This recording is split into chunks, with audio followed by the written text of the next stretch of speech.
All right, so what we're gonna hop into a little bit today, we haven't shown you this truck, so we'll go around it a little bit. I'll give you a little bit of history on it. One owner truck. Owner Tom bought this new in 1979, ordered it how he wanted it. And basically what we've kind of built here is a sleeper.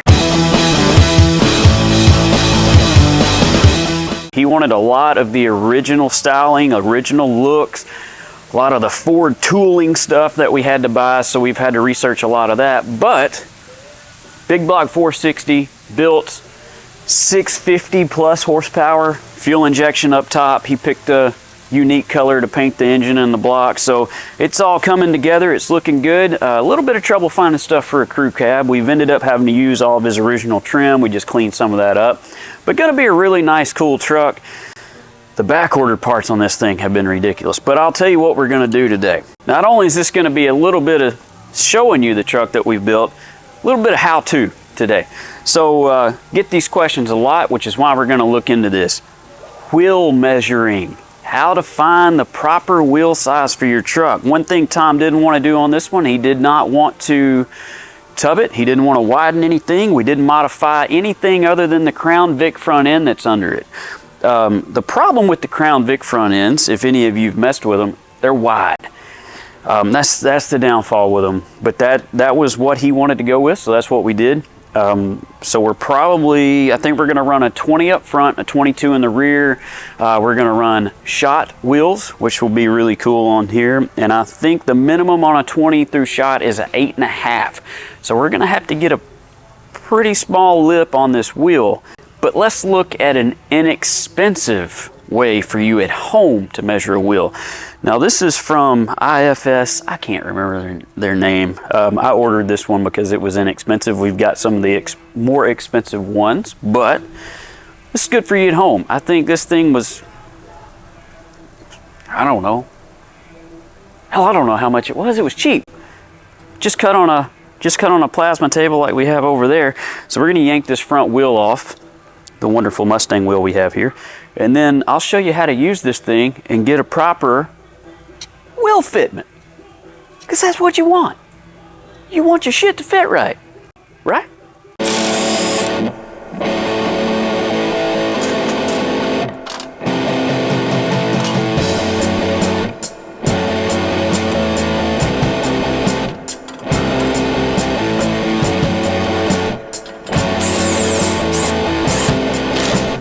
All right, like I said, there's much more sophisticated measuring tools out there. Hell, you don't even need a tool. I mean, it's easily done, but with something like this, you can very quickly figure out if you're gonna have any clearance issues. We're gonna figure out how wide we can go. So first thing we're gonna do, we're gonna secure this to the rotor. Running a few lug nuts on there. I wanna make sure this is exactly where it's gonna stay. All right, so right here, we've got our tire diameter. These right here are gonna act as the width of our rim. So we're going with an 8.5 rim. We've got an 8, 10, 12, and a 14. We're gonna go with the 8. We're just gonna take into consideration to add that 1/2 inch, so we'll do a 1/4 on each side. All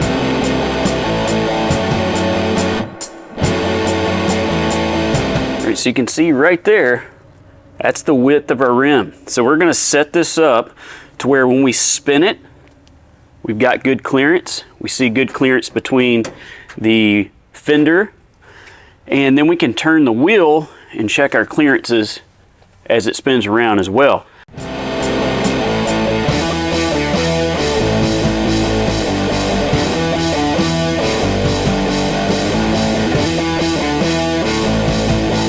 Plenty. I always take into consideration too that our tire a lot of times is going to be a little bit out past our rim, so I make sure I've got good clearance on both sides.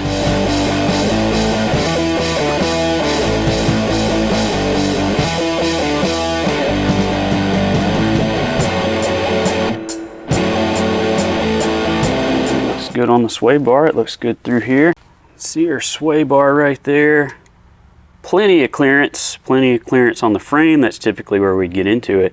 So yeah, I'd say it looks good. Let's pull that backspace measurement. So if you're not getting good clearance, if you see, like if you're bumping that sway bar, you're doing whatever, all you're gonna do is loosen up this nut, and you're gonna move this bar that's acting as our rim to a point where it's not hitting anything and you've got those clearances. And then you measure for that backspace. We've got our tire diameter right here. We know we're running a 28 diameter tire, so our tire is 28 inches tall. So that's easy to set that up. All right, so here's how we get our backspace. So our backspace is the depth of the rim from the face of our rotor. So the way we want to measure this is, you can see this is two separate plates, and this top one is sitting on the back of this plate. So that means the front face of this top plate is the surface of our rotor. So we're going to pull off of it, and then we're going to measure the depth of this rim, this bar up top, and we've got 5.5. Now I like where that's at. Remember though, this is an 8-inch. We're running an 8.5. So I'm going to add a quarter to that. I've allowed that on the front side too. So a 5 3/4 backspace looks like where we want to be. I'll pull a few more measurements, make sure that I'm happy with it. We could go in a little more and get to a 6-inch, but I'd say anywhere from 5.5 to 6, we're safe. So we're probably going to go with that 5 3/4. But we can hop to the back now and get that measurement, because that's a 22 by 10 that we're going to tuck into a stock fender well. All right, moving on to the rear. This is going to be the most critical part, because even though it's not turning, we didn't tub anything, and we want to stick all the wheel and tire in here we can. So as its suspension is traveling, we want to make sure that nothing's rubbing, doing any stuff like that. So we'll get this off here. Now the thing about these wheels is, I mean, we like them. I think it's just fine. I think the got a little bit of life left in the tires. The owner just he didn't agree with that. So now we got to get some nice new fancy wheels. Which I don't understand. Look at that, huh? Hey man, if you ain't gonna use those, I'd like to buy them. Oh yeah? Yeah.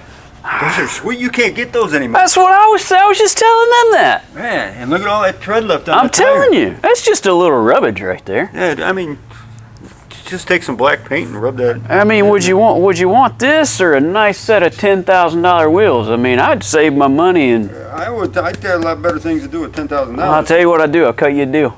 All right. $2,500 For how many? for this one. There's one on the other side. I'll take. Oh, good. Okay. If you got two, I'll take. Yeah. Okay. Yeah. See. Great. See. I get my trust loaded.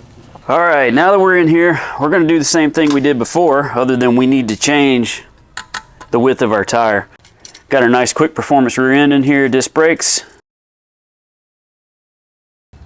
Ooh, there is no room for error here.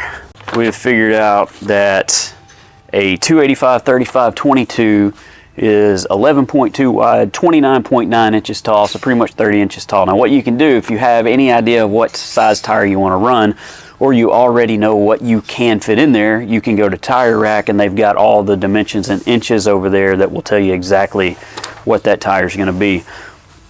So we know we need to change this to 30. Getting a 10-inch wide wheel in here might not happen. It just might not. I'm gonna try not to be negative. I'm gonna have a positive attitude here. We did put a 10-inch on the 71 F100. I'm not sure how much they actually changed between then and now.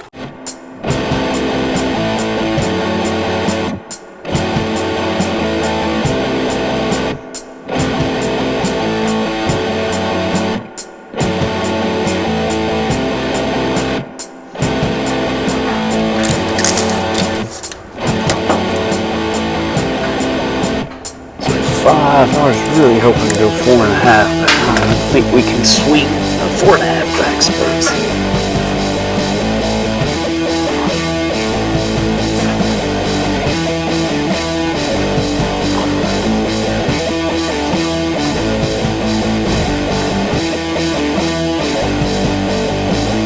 Inches it is. Should give us a fair amount of wheel lip. Should look pretty deep, and considering we didn't tub it, I think that's doing pretty good.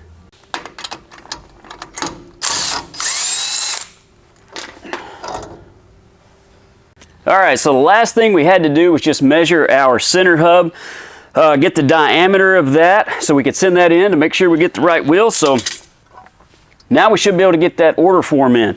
So really hope this helps somebody at home in their garage that's needing to measure for a wheel, because you don't want to order the wrong one, man. They're too expensive.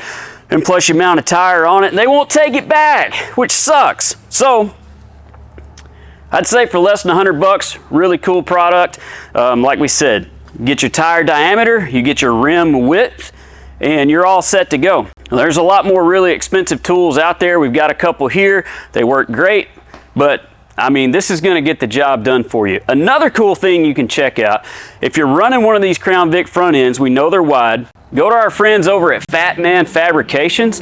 Those guys have actually designed a tubular control arm that will narrow the Crown Vic front end 1 inch on each side. So you get 2 inches right there. There's also a couple of companies out there narrowing the cross members, but on those kits with the cross members, you're spending so much, why even do the Crown Vic front end? You could just go buy a really badass front end. So really hope this helped. Hey, go over, check out the website. We got a couple t-shirts up that are still, I believe there's some still left. We got a couple more shirts coming down the line. Appreciate the support. Appreciate you guys watching. Hope it helped.